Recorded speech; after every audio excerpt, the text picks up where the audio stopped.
Yeah, my name is Amanda Wallace. I am an Assistant Vice President, Branch Leader 2 at the BB&T Bank in Chestertown, Maryland. So basically what I do is small business development. I manage the office and I do small business and retail lending. So I can help with car loans and things like that. Can you tell me a little about the path you got to this career? What did you do? Did you go to school? How did you end up with this company?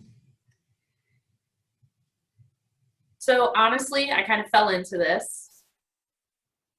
At 18, I was looking for a part-time job to get through community college, and the BB&T in Chestertown had a local part-time teller position open. It was just 20 hours a week, so it worked well with my schedule with school and everything. And over the next 2 years, I ended up working more than the classes I was actually taking. I was offered a full-time position here. I wasn't really sure what I wanted to do with school, so I decided to kind of back off of that for a little bit, work full-time here until I really knew what I wanted to do. And I was, like I said, I was 18. I'm 34 now, and I manage the branch. So I just kind of put my head down. Every time I was offered to learn something new or put into a new position, I took advantage of the opportunity and really just did my best in whatever was put in front of me until I got here. That's awesome. So did you need that education beyond high school? Did they require the community college degree, or could you go in with a high school GED? So not necessarily. We do, for my position that I'm in right now, if I were to be hired directly into this position, they would be looking for experience in the role or a degree in finance or business management. Because I've kind of worked my way up through it, I was promoted from within. So I personally did not need the additional education, but to come into this position off of the street, yes, you would be better off to have some kind of degree in at least a business administration role. Okay, so going along with that, are there any skill sets that you think are super crucial for your role? Yeah, so time management is one, because like I said, I do manage the office and their scheduling as well as appointments with clients. I have numerous appointments each day virtual now because of where we are. Yeah. And some are still coming to the office. So utilizing my calendar to make sure that I stay in tune with my team, to know what they're doing throughout the day, as well as for them to know what I'm doing, where I'm supposed to be. I have a lot of after hours things that I also do for the bank. So again, utilizing my calendar to make sure it's not conflicting with anything personal. But also interpersonal skills are really important. I need to be able to mesh with anyone that comes into the office, to really get myself ingrained in their business, in their personal issues. If it's something with financing, if it's a lending issue, if it's a credit issue, or if it's expanding the business, I really need to be able to make sure that I have the skill set to be interested and to be attentive to each of my clients. Obviously, a little bit of financial skills are needed, but we do have a lot of extra tools that can help in that respect. Awesome. So is there a typical life in the day, or does your job kind of switch daily? Now that we are shut down for the pandemic, yes, we kind of have a more structured day, simply because I can't go out and about the way that I used to meet with my business clients.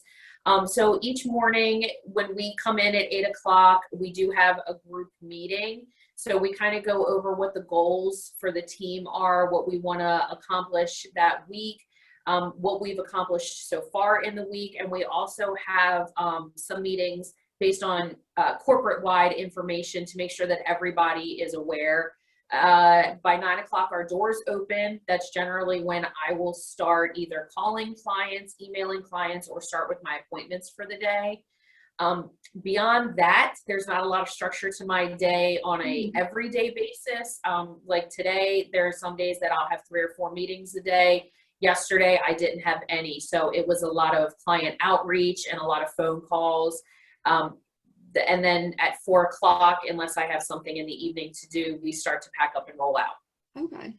So is there a single-handed coolest thing you do at your job or your favorite part of the job? Yeah, honestly, my favorite part of my job right now is actually the financial wellness piece.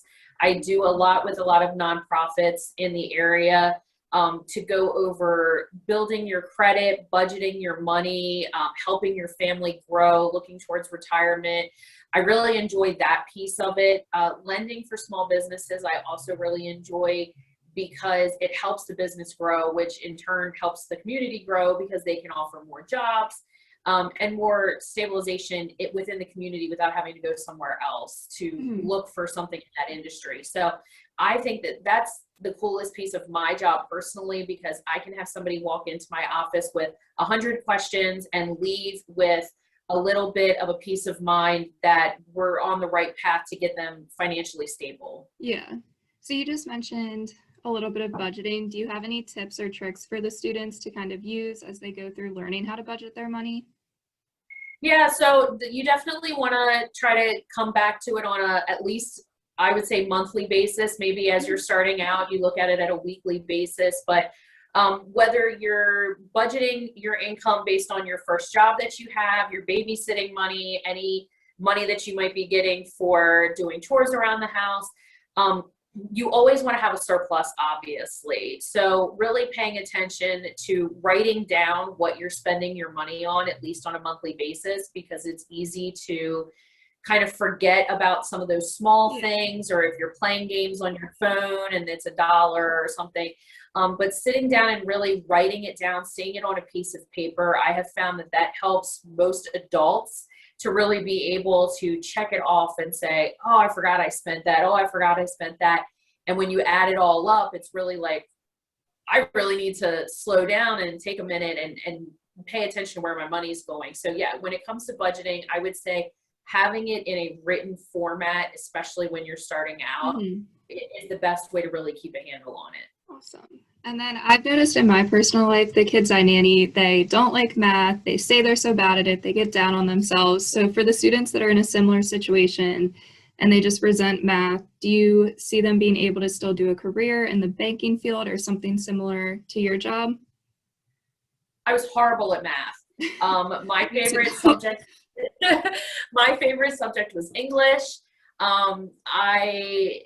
But now, yes, there's always something. I mean, we do everything in the banking industry, from working on the teller line where they're taking your deposit, making your payments, giving you cash, to doing lending like I'm doing, all the way to mortgages. And we have financial wellness employees that only deal with how you can budget and how you can grow your family.